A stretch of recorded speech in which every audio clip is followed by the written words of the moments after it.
Hello दोस्तों, आप सबका स्वागत है एक बार फिर से एस्ट्रो गुरु चैनल पर। मैं आप सभी के लिए लेकर आया हूं टैरो विद कृष्ण में आज एक और सेशन। और आज का जो विषय है बहुत बढ़िया है। ये है माता काली का आशीर्वाद आपके लिए क्या है, या मतलब ये पूरी पॉजिटिव रीडिंग रहने वाली है। माता काली का जो आशीर्वाद है वो आपके लिए क्या है, क्या संदेश है, यही सब आज मैं कवर करने वाला हूँ टैरो रीडिंग में।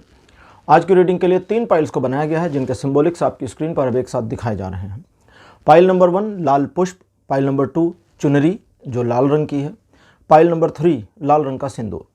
तो तीनों लाल कलर की चीज़ें आपकी स्क्रीन पर एक साथ शॉट की जा रही हैं। तीनों में से जो आपको ज़्यादा अच्छा लगता है उसे अपनी पाइल मान लीजिए और अकॉर्डिंगली आज की रीडिंग को देखिए, ये आपके साथ रेजोनेट करेगी। मैं आपको बता दूं कि ये जनरल रीडिंग है और टाइमलेस रीडिंग है, तो ये आपके साथ 70 से 100% के आसपास तक रेजोनेट कर सकती है। जो लोग मुझसे आज पहली बार जुड़े हैं उन सभी का मैं एस्ट्रो गुरु चैनल पर बहुत बहुत स्वागत करता हूं। आप सभी इस चैनल को सब्सक्राइब जरूर करिए, बेल आइकन को भी प्रेस कर लीजिए, क्योंकि जब आप बेल आइकन को प्रेस करते हैं तो नए वीडियोस की नोटिफिकेशन आपके फ़ोन पर आनी शुरू हो जाती है। और मेरे रेगुलर व्यूवर्स और सब्सक्राइबर्स, आप सभी के सहयोग और प्यार के लिए बहुत बहुत आभार। आगे बढ़ने से पहले आप सभी को बता दूं कि मैं एक प्रोफेशनल एस्ट्रोलॉजर, एक प्रोफेशनल टैरो रीडर भी हूं। तो आपकी स्क्रीन पर ये नंबर जो आ रहा है इसके ऊपर आप संपर्क कर सकते हैं अगर आप अपनी कुंडली मुझे दिखाना चाहते हैं या मेरे साथ एक टैरो रीडिंग सेशन बुक करना चाहते हैं।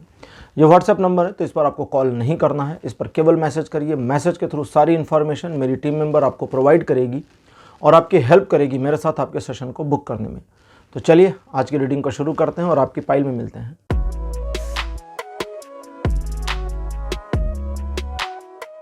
हेलो पाइल नंबर 1, आप सबका स्वागत है। आपकी रीडिंग में आपने लाल पुष्प को चुना था। मेरे बगल में लाल रंग के पुष्प लगा दिए गए हैं। माता काली की पूजा में लाल रंग के पुष्पों को अर्पित भी किया जाता है, लाल पुष्प उन्हें पसंद है।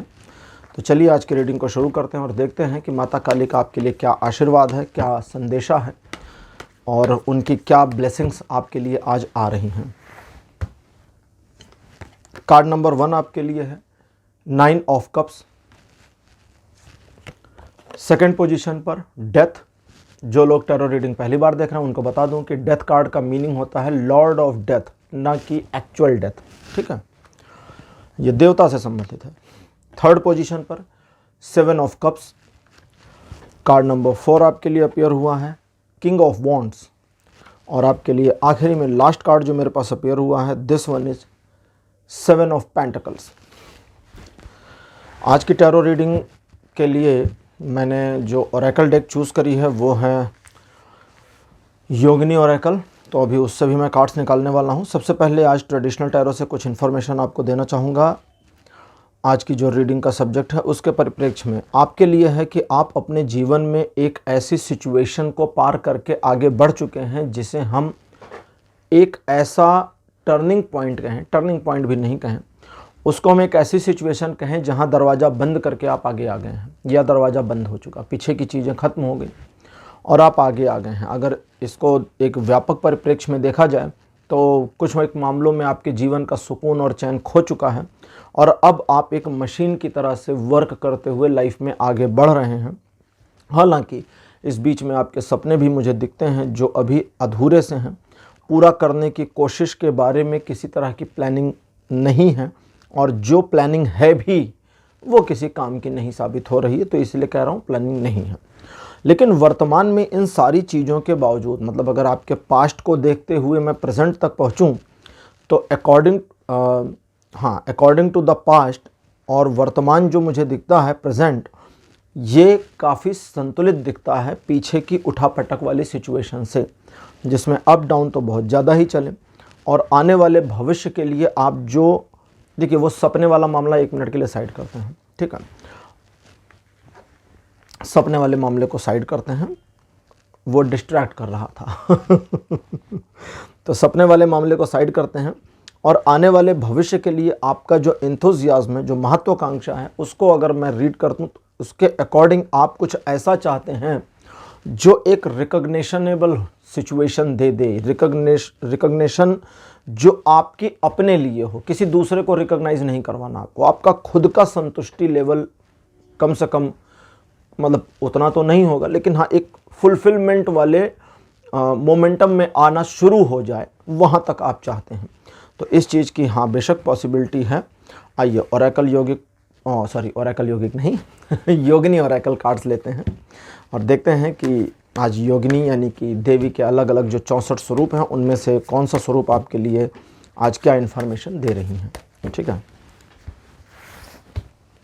आपके लिए कार्ड नंबर 1 मेरे पास जो हैं ये हैं माता योग माया।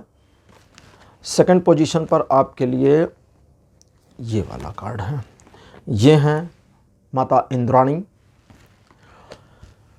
कार्ड नंबर 3 जो आपके लिए अपीयर हुआ है, दिस वन इज ओके, उसको नहीं आना है। जो कार्ड नहीं आना होता है वो उसको उठाने की कोशिश करता हूँ तो भी नहीं आता, तो फिर छोड़ देता हूँ कि ठीक है भाई तुम्हें नहीं आना मत आओ। थर्ड नंबर पर आपके लिए है सर्वतोमुखी। सर्वतोमुखी का मतलब होता है जिनका मुख सर्व ओर है, सभी ओर है, वे चारों दिशाओं में को आच्छादित करके व्याप्त हैं। सर्वतोमुखी का मतलब ये हुआ। ठीक है, और कार्ड नंबर 4 आपके लिए है शुक्रपदा। शुक्रपदा मतलब माता शुक्र, इनको हम रिलेट करेंगे वीनस से।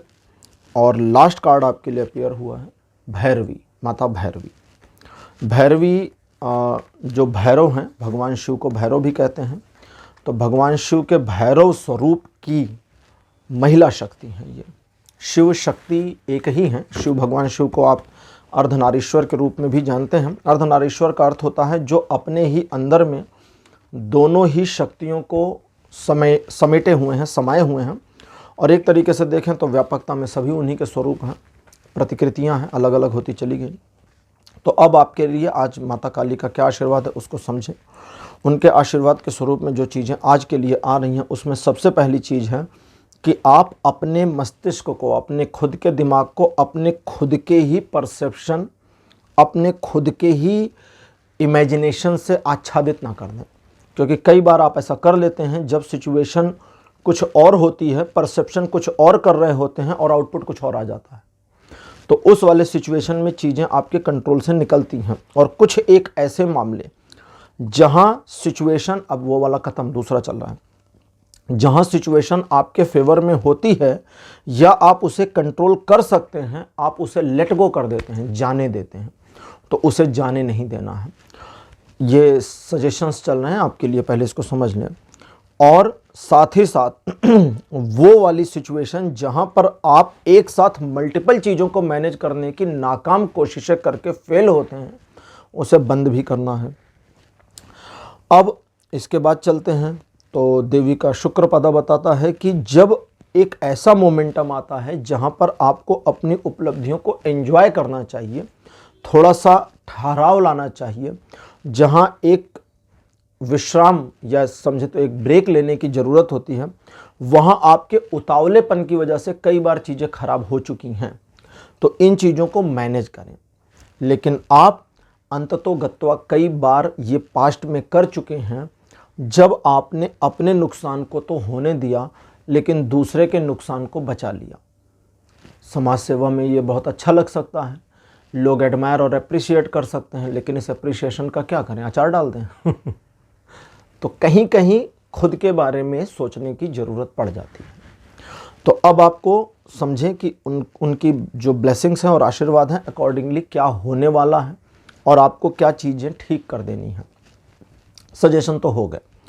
अब जो होने वाला है उसमें आपके जीवन में चीज़ें बेहतरी की ओर मुड़ रही हैं, लेकिन उसके मुड़ने के लिए आपको उसे मुड़ने देना होगा। कई बार हम अपनी लाइफ में चीज़ों को समझ रहे होते हैं कि फला सिचुएशन हमारे पक्ष में आ रही है और हम खुद जानबूझकर उसे उलट पुलट कर देते हैं, तो उसे चलने देना है। कुछ एक ऐसे मामले जहां पर आपका अपोज करने वाले लोग गलतियां कर रहे होते हैं लेकिन आप उनकी भी मदद करने की कोशिश करते हैं, करनी नहीं है, उसे गलती करने देना, उसे डिस्टर्ब नहीं करना है, करने दो गलती को।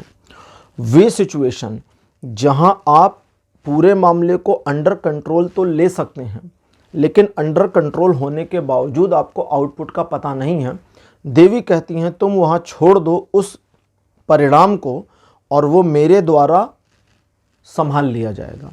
तो जब तक आप उस परिणाम को उनके ऊपर नहीं छोड़ देते, सबसे बड़ी प्रॉब्लम क्या हो जाती है जो आपके साथ कई बार हो चुकी है, जैसे बहुत ज़्यादा पास्ट में चले जाएं, कई साल पहले चले जाएं, ठीक, कई साल पहले मतलब कुछ लोगों के लिए ये सिचुएशन 3 साल पहले की है, कुछ के लिए 5 और कुछ ऐसे हैं जिनके लिए 7-8 साल पहले का मामला है। अलग अलग लोगों के लिए अलग अलग जा रहा है। जहां आपके कैजुअल मोड की वजह से सिचुएशन आपके हाथ से फिसल गई और आप बुरी तरह के नुकसान का सामना किए होंगे। सिर्फ सामना ही नहीं किया, वो ऐसी पेनफुल सिचुएशन थी आपके जीवन की उन सालों में उन वर्षों में जहां आप अपने जीवन के उस परिवर्तन को रोक भी नहीं पाए और आप एक ऐसी सिचुएशन में आ गए जहां आप खाली हाथ थे, कुछ बचा ही नहीं।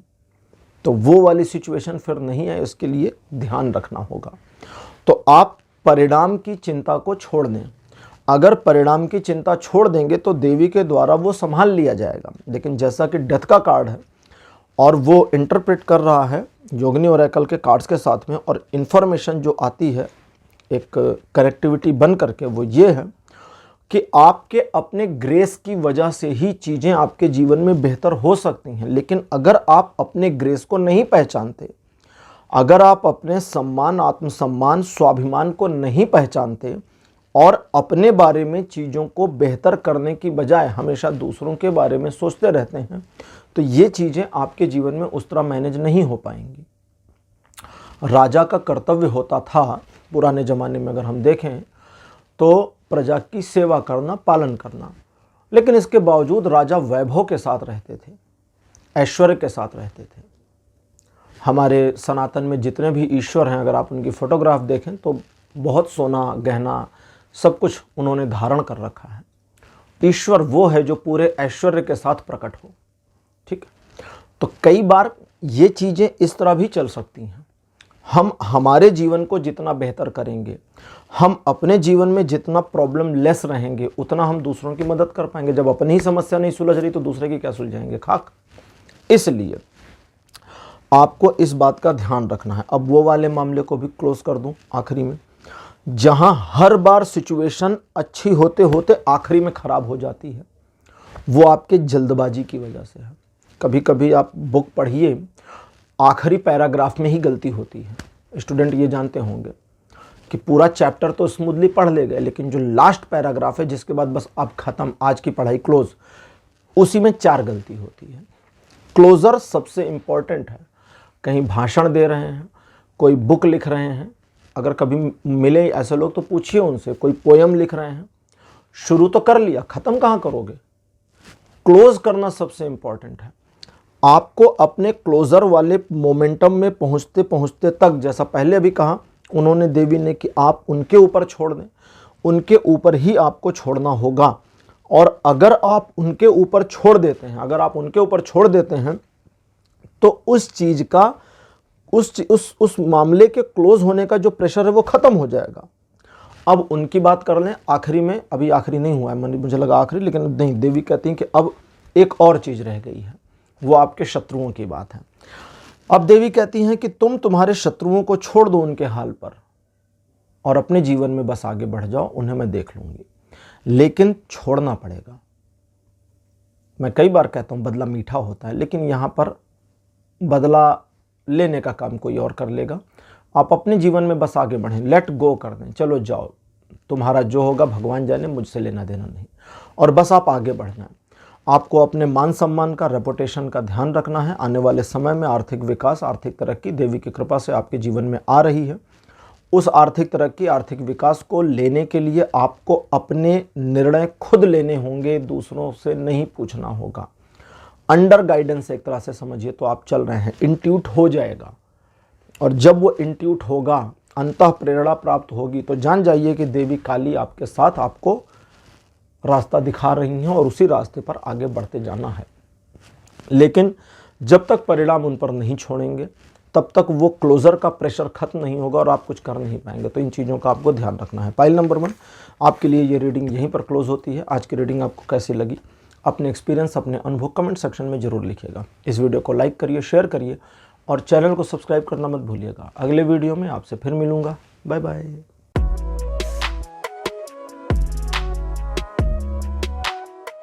हेलो पाइल नंबर 2, आप सबका स्वागत है आपकी रीडिंग में। आपने चुनरी चुना था, माता की चुनरी लाल रंग की, तो मेरे बगल में उसकी फ़ोटोग्राफ लगा दी गई है। चलिए आज की रीडिंग को शुरू करते हैं और देखते हैं कि आपके लिए माता काली का आशीर्वाद क्या है, उनकी ब्लेसिंग्स क्या हैं। कार्ड नंबर 1 आपके लिए है 10 ऑफ कप्स। सेकंड पोजीशन पर आपके लिए जो कार्ड है, this one is night of swords. Card number 3 आपके लिए है queen of wands. Fourth position पर आपके लिए द टावर, और लास्ट कार्ड आपके लिए अपीयर हुआ है द स्टार। हंस रहा हूँ क्यों, बता रहा हूँ। टावर का कार्ड टैरो में बहुत बुरा कार्ड है। मतलब जैसे टैरो जो लोग जानते हैं, डेथ का कार्ड होता है, डेविल होता है, मेजर आर्केना में बुरे कार्ड हैं। उन दोनों का सम्मिलित जितना बुरा हो सकता है उससे 2-4 गुना ज़्यादा ही बुरा है डेथ, ये टावर का कार्ड। और जितना बुरा टावर का कार्ड है लगभग उतना ही बेहतर, बढ़िया, अच्छा है द स्टार का कार्ड, क्योंकि ये अपने आप में 7 सितारों के साथ होता है, जिसको हम कई बार सप्तर्षि मंडल के रूप में जानते हैं। तो द स्टार का कार्ड खैर यहाँ आपके लिए पॉजिटिव अपीयर हुआ है, नुकसान नहीं है इसमें। अब चीज़ों को समझें। सबसे पहली चीज़, आपने अपने जीवन में बहुत कुछ किया, बहुत कुछ संभाला, बहुत कुछ दिया, बहुत कुछ झेला और फिर भी कुछ नहीं पाया। मतलब एक मिजरेबल सिचुएशन आपके जीवन की। मान सम्मान की परवाह और मान सम्मान में कमी, ये सारी चीज़ें आपने झेल ली हैं। अपमान का घूंट, एक तरह से टॉक्सिकनेस रिलेशन में, रिश्तेदारों की, दोस्तों की, सोसाइटी की, बहुत कुछ झेल लिया आपने। अब आप कहेंगे कि यार मेरे जीवन में ये पूरी ज़िंदगी थोड़ी ना चला है, ये पहले तो हम बहुत खुश थे। तो हाँ, पहले की खुशी मुझे भी दिखती है, लेकिन फिर चीज़ों को थोड़ा सा एक तरह से समझे तो आपके निर्णय गलत होते गए कुछ एक मामलों में। कुछ एक मामले में सिचुएशन आपके फेवर में नहीं थी, तो कहीं कहीं आपकी गलती है, कहीं कहीं समय का फेर है। तो दोनों चीज़ों का जो क्लब है वो है कि अभी प्रेजेंट टाइम में आप अपने जीवन में एक परेशानी को देख रहे हैं, जहाँ से ओवरकम कैसे करें ये चिंता का विषय है। सबसे पहली चीज़, आप इस पूरे मामले को उन्हें हैंडल कर लेने दीजिए। मुझसे और आपसे बेहतर हैंडल कर लेंगी वो माता काली। तो अगर वे हैंडल करती हैं तो चीज़ों को बेहतर करेंगी, और इसके लिए आपको उनके ऊपर चीज़ों को छोड़ देना होगा। ये पहला काम है, ये पहला सबक समझिए आज का है। लेकिन इसके बावजूद जब वे चीज़ों को मैनेज करना शुरू करेंगी तो आप देखेंगे कि काफ़ी कुछ चीज़ें आपके नियंत्रण में आ रही हैं। अब वहाँ पर उस नियंत्रण की डोर को पकड़ना भी आपको है। ऐसा नहीं कि अब सब कुछ वही करेंगी तो आगे भी करती ही चली जाएंगी। वे चीज़ों को ऑन द ट्रैक ले आएंगी, लेकिन फिर ट्रैक पर आगे गाड़ी को चलाना आपकी जिम्मेदारी है ना। वो पूरा गाड़ी नहीं चलाएंगे आपके जीवन के।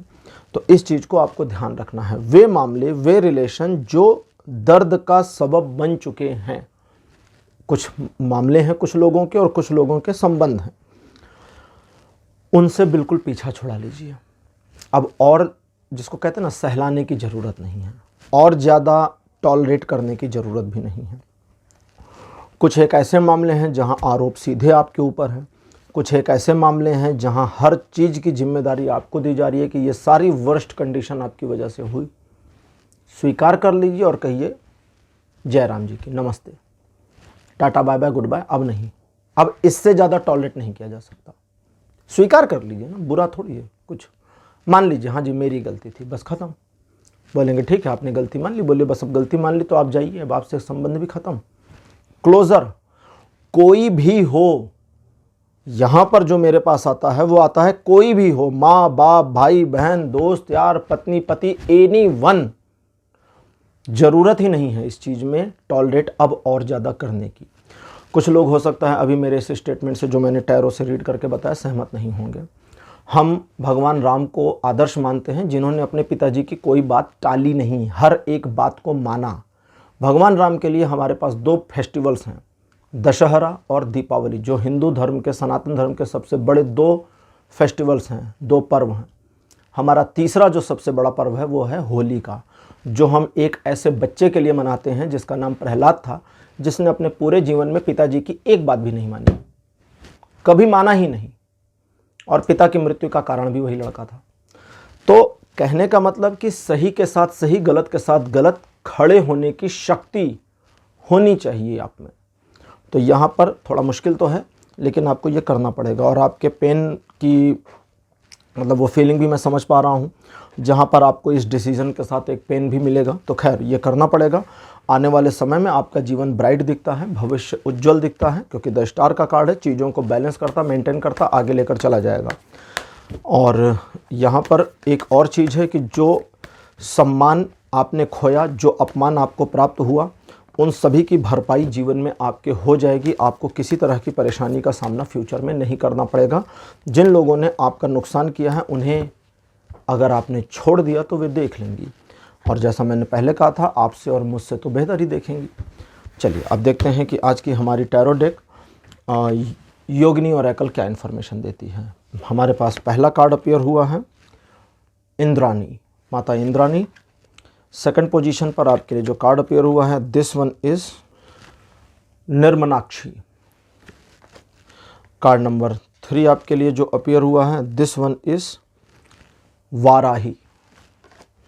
और फोर्थ पोजीशन पर आपके लिए जो मेरे पास कार्ड है ये है सामुद्री, माता सामुद्री। और अंतिम में आपके लिए हैं हरसिद्धाई। तो 5 कार्ड्स आपके लिए योगिनी ओरेकल से आ गए हैं।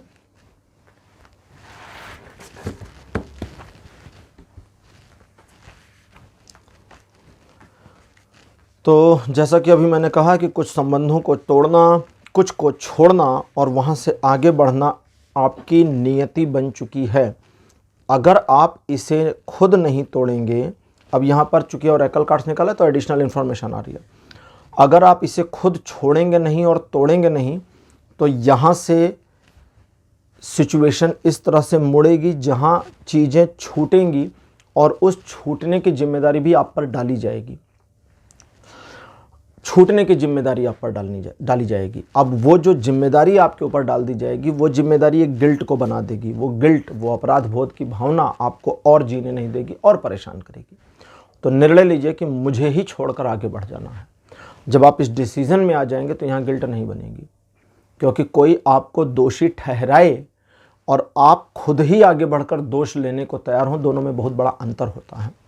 तो जिम्मेदारी लीजिए, चीज़ों को छोड़िए और आगे बढ़िए। अब आपके लिए अगली चीज़ें जो मेरे पास आ रही हैं, एक परिवर्तन आपके जीवन में होने वाला है।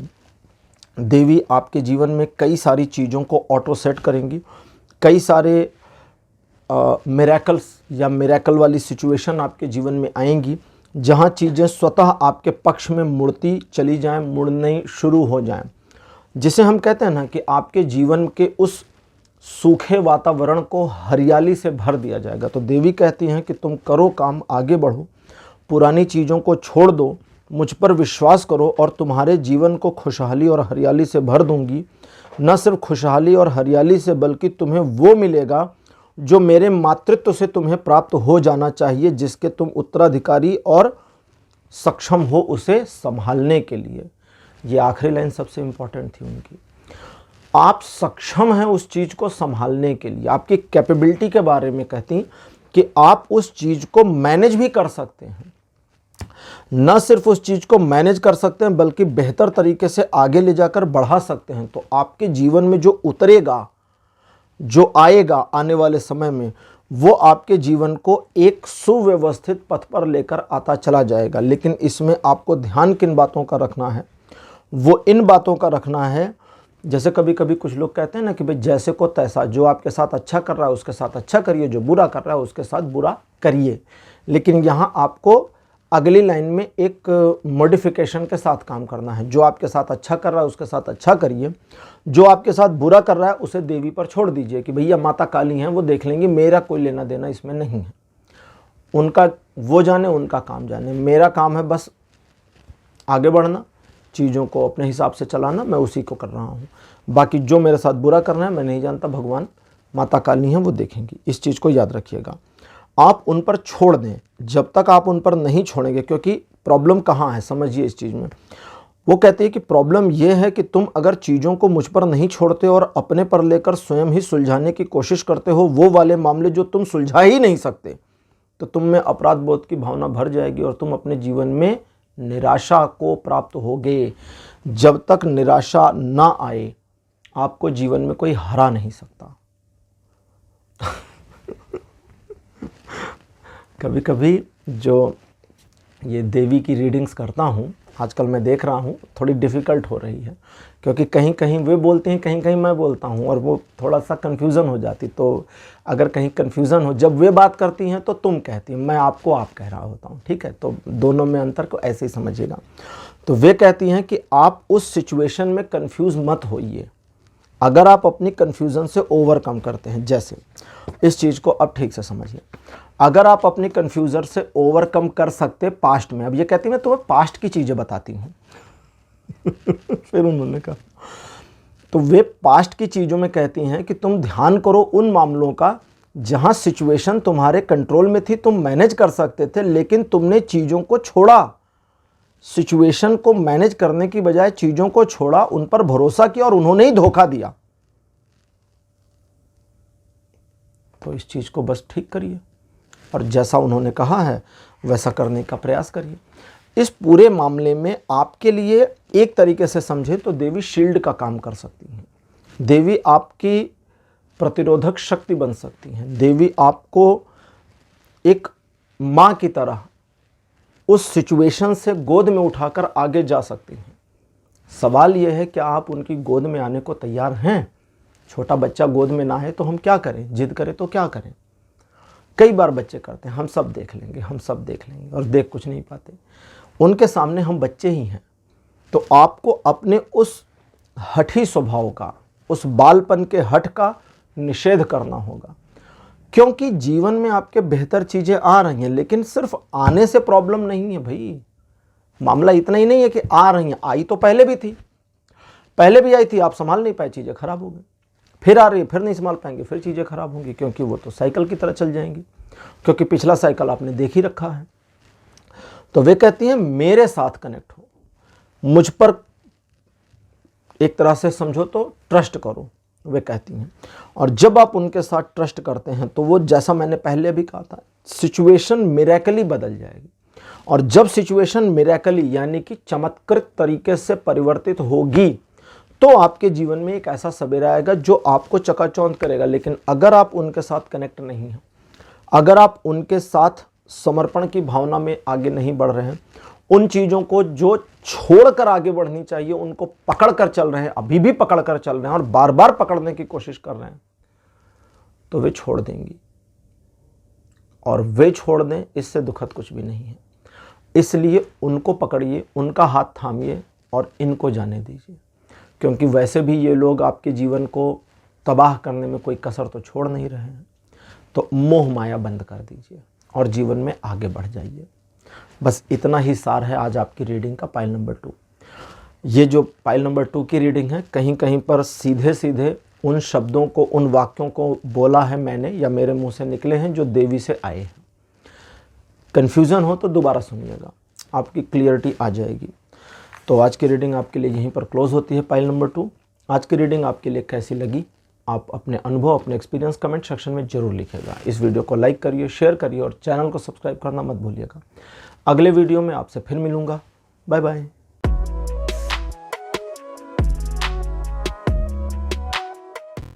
हेलो पाइल नंबर 3, आप सबका स्वागत है। आपकी रीडिंग में आपने सिंदूर चुना था, मेरे बगल में लगा दी गई है सिंदूर की फोटोग्राफ। चलिए आज आपके लिए रीडिंग शुरू करते हैं और देखते हैं माता काली का आपके लिए क्या आशीर्वाद है, क्या ब्लेसिंग्स आपको मिल रही हैं। कार्ड नंबर 1 आपके लिए अपीयर हुआ है 9 ऑफ सोर्ड्स। सेकंड पोजीशन पर आपके लिए है 9 ऑफ पेंटिकल्स। कार्ड नंबर 3 आपके लिए 8 ऑफ सोर्ड्स। इसके बाद चौथे नंबर पर है क्वीन ऑफ सोर्ड और 5वें नंबर पर आपके लिए है the hanged man. Pile number 3, आपने अपने जीवन में कई बार सिचुएशंस का इस बढ़िया तरीके से सामना किया है जिसकी तारीफ़ करनी चाहिए, और कई बार इस घटिया तरीके से भी किया है सामना जिसकी खिंचाई भी करनी चाहिए। देखिए, समस्या वहाँ नहीं है आपके जीवन में जहाँ लोग आपको अपोज करते हैं, धोखा देते हैं या आपकी लेग पुलिंग करते हैं, जलन करते हैं, आपको आगे बढ़ते देख नहीं सकते। समस्या वहाँ है ही नहीं, गलत फोकस कर रखा आपने। समस्या वहाँ है जहाँ आपने खुद को बुरी तरह से अंडर एस्टिमेट कर रखा है, आत्मविश्वास को ज़मीन में दबा करके उसके ऊपर खड़े हो गए हैं जहाँ पर आप अपने जीवन में स्वयं को एक ऐसे बंधन में बांध चुके हैं जिसे खुद भी नहीं काट पा रहे। इस पूरे सिचुएशन में आपका अक्खड़पन, आपका गुस्सा, आपका क्रोध, आपकी छटपटाहट 2 कौड़ी की है, किसी काम नहीं आ रही है। आपके एग्रेशन के बावजूद, आपके पूरे फोकस के बावजूद आप अपने टारगेट को अचीव नहीं कर पा रहे। उसका रीज़न क्या है? उसका रीज़न है कि आप स्वयं पर विश्वास खो चुके हैं या खो दिया था और वो कैरी फॉरवर्डनेस अभी चल रही है।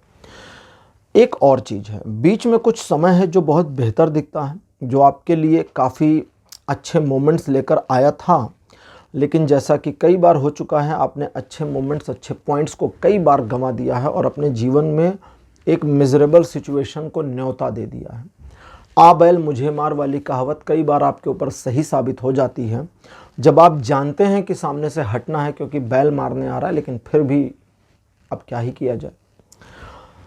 उन मामलों को जहाँ अब आप कहेंगे कि भाई हमने प्रयास तो बहुत किया, हर चीज़ जाकर अटक जाती है, वो अटकेगी ही क्योंकि उसे पूरा होना ही नहीं था। तो जिस चीज़ को पूरा होना ही नहीं वो तो अटक ही जाएगी। तो एक तरह से आपकी लाइफ को अगर मैं कहूँ कि चारों तरफ से लॉक हो गई है और आप फंस गए हैं, निकल नहीं पा रहे हैं, तो मैं तो गलत हूँ नहीं। तो यहाँ से निकलेंगे कैसे? इस सिचुएशन को अपने फेवर में लाएंगे कैसे? देवी के आशीर्वाद की आपको ज़रूरत, खैर मुझे तो सबसे ज़्यादा ही दिखती है, और उस आशीर्वाद का इस्तेमाल कैसे करेंगे, देवी की गाइडेंस क्या है, इन सभी को जानते हैं आज की हमारी ओरेकल डेक, योगिनी ओरेकल। ठीक है,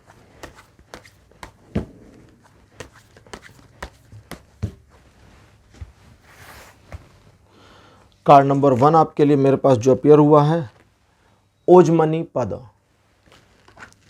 सेकंड पोजीशन पर आपके लिए कार्ड अपीयर हुआ है यमुना। 64 योगिनी में यमुना का पद। कार्ड नंबर 3 आपके लिए है एंगिनी। 4th नंबर पर आपके लिए है सिंहमुख। माता का जो ये सिंहमुख है, ये जो भगवान विष्णु का एक अवतार हुआ था, नरसिंह अवतार, एक तरह से उनकी फीमेल एनर्जी है। और आखिरी कार्ड आपके लिए है हिंदिनी पद।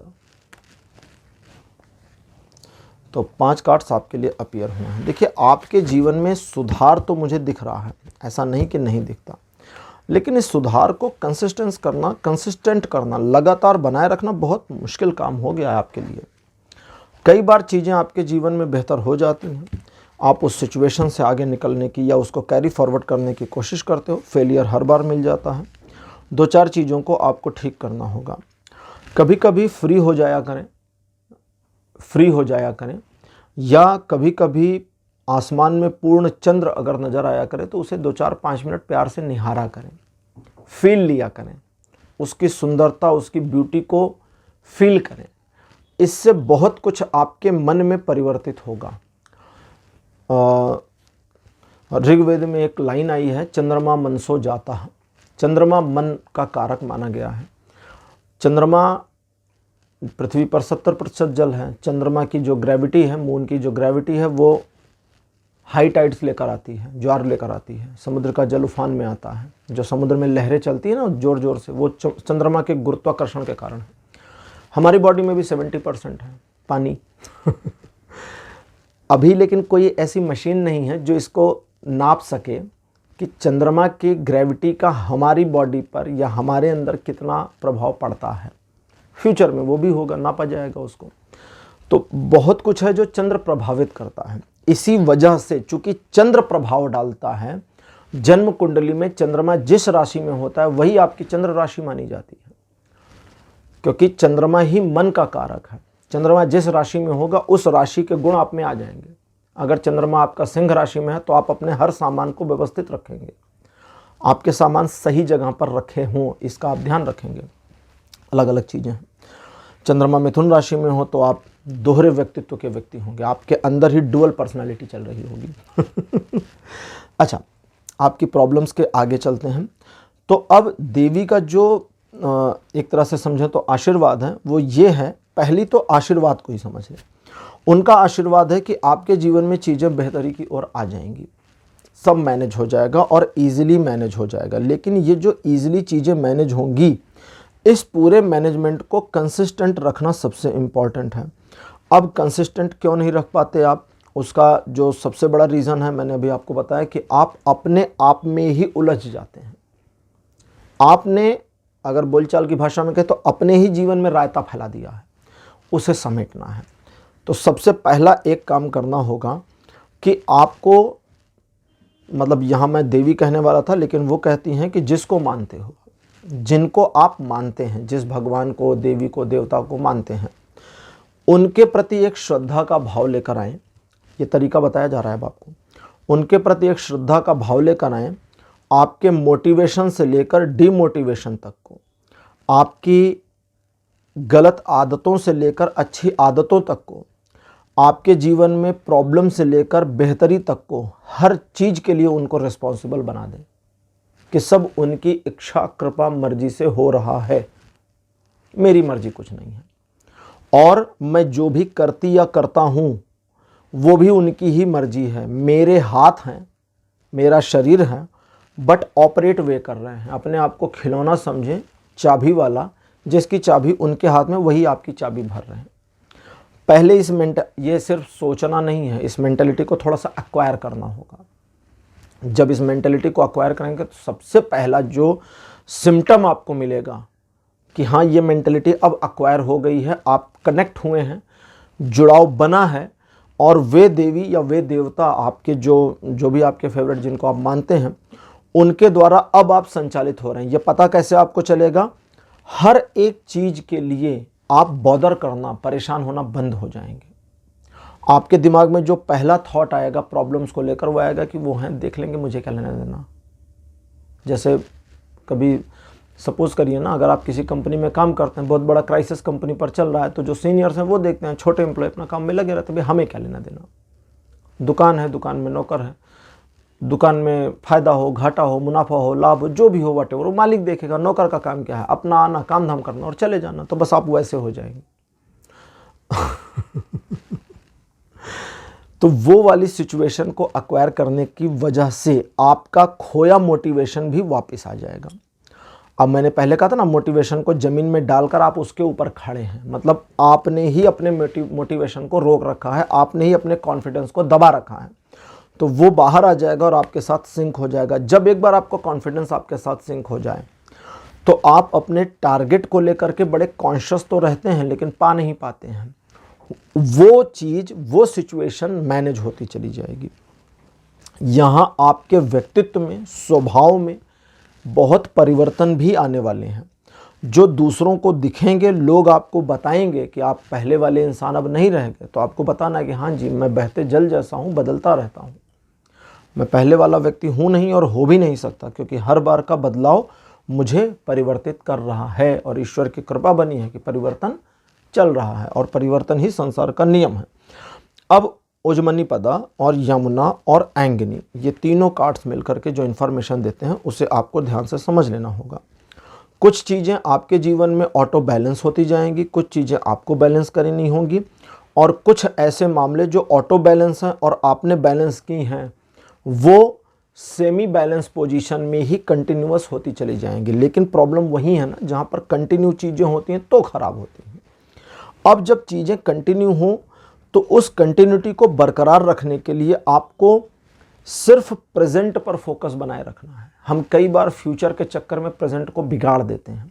तो ये कहती हैं कि तुम वर्तमान की चिंता करो और भविष्य मुझ पर छोड़ दो, क्योंकि वो मुझे संभालना है, देख लूँगी, मैनेज कर लूँगी और तुम्हारे लिए हर प्रॉब्लम को रिजॉल्व कर दूँगी। लेकिन तुम वर्तमान से भटको मत, क्योंकि अगर तुम भटकोगे वर्तमान से तो भविष्य तुम्हारा बिगाड़ोगे, मेरा कुछ इसमें हाथ ही नहीं है, फिर तो वह है ही नहीं ना। तो फ्यूचर को भूल जाइए। आज जिसको क्या कहते हैं, जैसे वो ऑफिस वाले कहते हैं ना कि मेरा KRA है, हमारा एक की रिस्पॉन्सिबल एरिया है। KRA मीन्स की रिस्पॉन्सिबल एरिया, कि आपका काम अपना क्या है। अगर आपका काम है चाय को बनाना, फॉर एग्जांपल दे रहा हूँ, जैसे गृहिणी हैं आप, मान लेते हैं आपका काम है घर में सुबह सुबह चाय बनाना, तो आप क्या करेंगे? आप सारे इंग्रेडिएंट्स डालिए और चाय को पका लीजिए। चाय कैसे बनेगी, कैसी नहीं बनेगी, आउटपुट आपका नहीं है, आपके काम है सही इंग्रेडिएंट्स को डाल देना। अगर आपने पत्ती कम ज़्यादा की तो कलर खराब होगा, अदरक ज़्यादा या कम कर दी तो टेस्ट में चेंज आ जाएगा। मुझे भी चाय बनानी आती है तो पता है। कहने का मतलब है, उदाहरण दे रहा था वो तो, कि आप सिर्फ अपने काम से काम रखिए। भविष्य ना आपके हाथ में है, ना आपके द्वारा बनाया जाएगा। वर्तमान आपके हाथ में है और वर्तमान ही आप बना सकते हैं। तो वर्तमान को ही रोटेट कर देना है। अब एक बार कहती कि जब तुम लय में आओ, जब आप लय में आ जाएं और आपको समझ में आए कि हाँ जी गाड़ी अब ट्रैक पर आ गई है, तो बस उसे रोटेट करिए, दिनचर्या को रोटेट करते चले जाइए, इसमें ज़्यादा दिमाग लगाने की जरूरत नहीं है। अगर आप रोटेट करें, अब ये आगे हिंदनी पदा कहते रोटेट करना ही मुश्किल है, क्योंकि ये रोटेशन में ही तो प्रॉब्लम क्रिएट करते हैं, अपना दिमाग दौड़ाना शुरू कर देते हैं उसमें। तो वो दिमाग ना दौड़ाएं। कभी कभी कुछ चीज़ों को वैसे ऑटोमेटिकली बन करके चलने दें, क्योंकि वो आपके जीवन में एक ऐसे परिवर्तन को लेकर के आते हैं ऑटोमेट होने पर। ऑटोमेट होना क्या है, जैसे एक एग्जांपल लेते हैं। एक दुकानदार है, दुकानदार का काम क्या है, सुबह शटर को खोलना, दुकान को ओपन करना, शाम को एक निश्चित समय पर बंद करना और सारा टाइम दुकान पर रहना। ग्राहक आते हैं कि नहीं आते, माल बिक रहा है कि नहीं बिक रहा है, ये सब वे देखेंगी, उनका काम है देखना। अब दुकानदार सबसे बड़ी गड़बड़ क्या करे कि भाई अगर 10 बजे ओपन करने का टाइम, आप सुबह 6 बजे खोल कर बैठ गए, रात को 8 बजे बंद करने का टाइम, आप रात को 12 बजे तक बैठे हैं, तो ऐसा थोड़ी ना कि बहुत ज़्यादा बिक्री हो जाएगी। वही 10 से 8 के बीच का जो पूरा स्पैन है वो 6 से 12 के बीच के स्पैन में बट जाएगा, बस इतना ही होगा। 1000 रुपये अगर आपके बिकने थे तो वो 1000 रुपये आपके 12 घंटे में भी बिकेंगे, वही 16 घंटे में भी बिकेंगे, और अगर आप 24 आवर खोलते तो वही 24 घंटे में बिकेंगे, ऐसा नहीं कि बढ़ जाएगा। तो वे कहती हैं कि आप सिर्फ कंसिस्टेंसी लेकर आएँ। एक बार कंसिस्टेंसी आ गई, कई बार होता है लोग ऐसा करते हैं गलतियाँ कि 10 से 6, 10 से 8 दुकान को खोला और चीज़ें ठीक चलने लगी, तो अच्छा हम 9 बजे तक खोलेंगे, हम सुबह 9 बजे पहले खोल देंगे, 8 बजे खोल देंगे। अरे यार, क्यों इतना दिमाग लगा रहे हो? उस एक निश्चित समय के फ्रेम में वे दे रही हैं ना चीज़ों को, और जब वे तुम्हारे लिए चीज़ों को भेज रही हैं तो उसे आने दो, डिस्टर्बेंस नहीं करते। ठीक, जो चलता है उसे चलने दीजिए। हस्तक्षेप एनर्जी लेवल को मैं एनर्जी के माध्यम से बता रहा हूँ, एनर्जी लेवल को डिस्ट्रॉय कर देता है। वो डिस्ट्रॉयमेंट आपके पूरे मामले को, वो जो पास्ट में एनर्जी का कॉन्सेंट्रेशन आपके फेवर में बना था उसको बिगाड़ देता है। इसीलिए मैं कहता हूँ टारगेट बनाइए तो उसे हिलाइए मत, क्योंकि टारगेट बनाने के बाद में वो एक एनर्जी ऑरा बनना शुरू होता है उस टारगेट को अचीव करने के लिए। आपने टारगेट को हिला दिया, आगे या पीछे कर दिया, दाएं बाएं कर दिया, पूरा एनर्जी ऑरा खत्म, फिर से बनेगा, ऐसा नहीं रुक जाएगा, फिर से बनेगा। तो कई बार क्या होता है, जो लोग अपने जीवन में लक्ष्य बदलते रहते हैं वो कहीं नहीं पहुंचते। इसलिए कहते हैं ना, एक लक्ष्य बनाओ।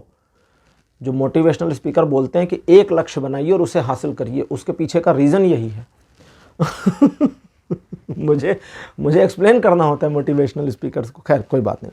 अच्छा, कंसिस्टेंसी आप अगर ले आते हैं तो आपके जीवन में वो सिचुएशन जहां हर बार चीज़ें अटक जाती थी, गाड़ी फंस गई, गाड़ी अटक गई, फिर जाकर के गड्ढे में गिरे बार बार, वो सब खत्म हो जाएगा। और एक और चीज़ शुरू होगी, और वो है आपकी लाइफ में एक स्पिरिचुअल ग्रोथ का होना। आपने ध्यान दिया होगा, ये चीज़ मैं लास्ट में ही बताने वाला था क्योंकि ये चीज़ बहुत क्लियर नहीं आ रही थी, अब क्लियर आ गई। आपने ध्यान दिया होगा कि आपके जीवन में कितना भी अप डाउन चले, कितनी भी उठापटक चले, कितना भी अच्छा या बुरा सिचुएशन चले, आपके अंदर का एक हिस्सा धार्मिकता की ओर मुड़ता रहता है, लेकिन आप समझ नहीं पाते कि इसको क्या करना है। तो वो सिचुएशन यहाँ के आगे आपको आध्यात्मिक मार्ग की ओर ले जाएगी। अब आप संन्यास नहीं ले लोगे, ऐसा नहीं है कि आप संन्यास ले लेंगे। गृहस्थ में भी आप धार्मिकता को अनुभव कर सकते हैं। ऐसा नहीं है कि गृहस्थ व्यक्ति धार्मिकता का या परम ज्ञान का अनुभव नहीं कर सकता, बिल्कुल कर सकते हैं। तो ये चीज़ें आपके जीवन को परिवर्तित करेंगी। आपको एक बात का आखिरी में बता देता हूँ, ध्यान रखना है, वो ये है कि वे मामले जहाँ आप एग्जैक्टली जानते हैं कि ये आपकी फील्ड नहीं है और यहाँ पर हाथ लगाना आपके लिए नुकसानदेह होगा ही होगा, जिसको कहते हैं ना पड़ी लकड़ी उठाना, कि उड़ता तीर पकड़ लेना, तो वो नहीं करना है, बस इतना ध्यान रखिए। बाकी उनकी कृपा पूरी आप पर मुझे बनी दिखती है, और आपके जीवन को बेहतर करने के लिए एक तरह से समझें तो देवी की शक्ति, देवी की एनर्जी कंसंट्रेट हो रही है। आपको उसका लाभ अब से उठाना शुरू कर देना चाहिए। पाइल नंबर 3 आपके लिए रीडिंग यहीं पर क्लोज हो रही है। रीडिंग आपको कैसी लगी, अपने एक्सपीरियंस, अपने अनुभव कमेंट सेक्शन में ज़रूर लिखिएगा। इस वीडियो को लाइक करिए, शेयर करिए और चैनल को सब्सक्राइब करना मत भूलिएगा। अगले वीडियो में आपसे फिर मुलाकात होगी। Bye bye.